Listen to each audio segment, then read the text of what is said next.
The next myth that I want to bust here is that the guy should always lead.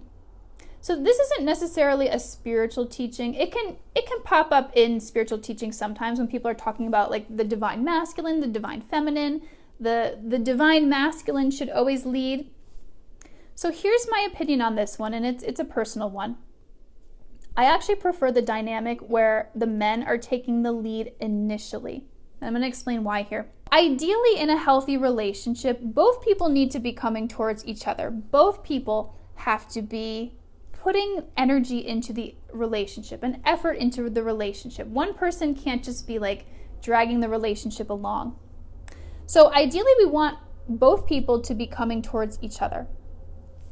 But, since in our society, we have set the standard, at least for now, it's starting to change, but at least for now, that men should do the pursuing. That's kind of like our benchmark now. That's kind of our baseline. And we could do a whole separate live on that. I'm not going to go into that very deeply here. But this is the standard. So subconsciously, as women, that's often what we're looking for. Like if I went and asked you guys, like, okay, like what is your ideal scenario for a courtship, for someone to date you? It's most likely not going to be, you're not going to say like, oh, I want to be the one pursuing the guy. You probably wouldn't say that. Most of you are probably going to say, I want the man to approach me. So that's why I say I do prefer this dynamic in the initial stages of dating where the man is taking the initiative. That's my preference. It's not like, this is not the end all be all opinion. This is just what I think works better for men to lead in the beginning. If you are specifically looking for a man who's going to show up for you, who's going to take initiative in your relationship, who's going to give you their time and attention. So again, like this, you can do whatever you want if you're out there dating. This is just my personal preference, this is my personal experience. And I also say this because if you've had a history of dating people who are emotionally unavailable, this is a really great way to weed them out.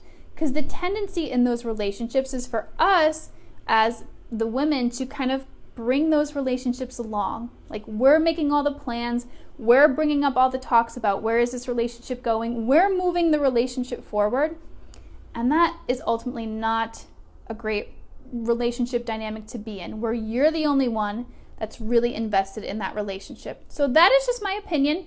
Take it for what you will. Another thing that people often see in the spiritual landscape is people talking about how some emotions are good and some emotions are bad, especially when it comes to manifesting. So like, for example, when people talk about manifesting, they'll say things like, well, you don't want to feel negative emotions like resentment or anger because that's going to block whatever you're attracting. You need to stay in those feel-good emotions in order to manifest your relationship or your money or your business, whatever it is. This is a myth. I'm going to bust this myth here. Like I talked about before, law of attraction, that's an illusion. Here, this is also an illusion that there is such a thing as a bad emotion. So there are no bad emotions. Labeling emotions as good and bad, this is actually part of the conditioning that we receive as children and as we grow up in society. This is what we're actually trying to break out of when we're going on a healing and awakening journey. We're trying to break out of this idea that we have to suppress certain emotions, and certain emotions are perfectly okay and we want to feel them, like happiness. So labeling these emotions as bad or wrong, this is what contributes to creating an ego, actually. This is what creates the wounded inner child within us. This is the exact opposite of self-love. When we are denying ourselves these emotions, when we're pretending they're not there, they don't actually just go away, they just go underground. Underground meaning in the subconscious. Because an emotion is nothing but an energy that wants to be felt. It wants to be released. And that's how you actually move on from it. That's how you actually heal from it. That's actually how you let it go. So when we don't do that, when we don't allow ourselves to feel it, it doesn't go anywhere. It's not like if you pretend to not be angry, it just disappears. That anger is there. It just goes underground. And that's why I have a business here, because so many of us have suppressed all these emotions. And so what I do actually is I help you to release them from your subconscious. I give you permission to feel them, and that's how you truly heal. So no, do not, this is a myth. Do not allow those teachings, those manifesting teachings, to deny these very real parts of you.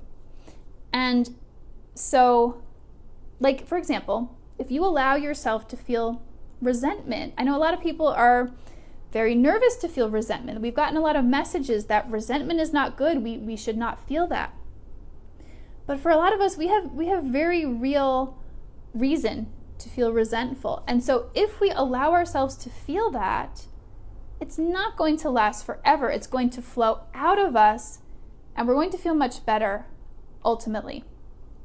Have you guys ever met someone who, you can tell, there's just a ton of anger just simmering there underneath the surface? Their behavior is perfectly pleasant, but you can just tell, something there. Do you know what I mean? That's what happens when we suppress all these emotions, when we don't allow ourselves to just feel them and let them flow through. When we let ourselves feel those emotions, that's when we find true, authentic peace. So there are no bad emotions. The less we judge those emotions and the more we let ourselves feel them, the better we're going to feel, and ultimately the more healing we will do. Okay, so Sandra is saying, I've heard to let the men lead 80% of the time during the dating, talking phase, then switch to 60% when you're in an exclusive relationship. I like this idea. Yeah, Sandra, that sounds good. I like that percentage too. I think, in the early stages, if you're looking for a man who is available and who has who has the skills to be a healthy partner for you, you're going to want them to show up at first, in the beginning, to do the initiation at first. I was talking about this with a client yesterday, actually, because there's a lot of men out there, or women, whoever you date, there's a lot of people out there who are really passive in relationships and will be more than happy to let you take the lead and to let you do all the work. And the relationship will seem fine, but you're not going to be truly happy with someone like that. Someone who doesn't have that little bit of initiative to meet you halfway, to do the necessary work to accommodate you, to do those little things that make you feel loved and accepted. So Sandra, I like that. Thank you for watching this video. If you liked it, hit the like button and hit the subscribe button, because I come out with new videos every week. If you're looking for daily support and inspiration, you can find me over on Instagram at Living Free Finding Love. And if you're interested in one-on-one support, go to my website at livingfreehealing.us.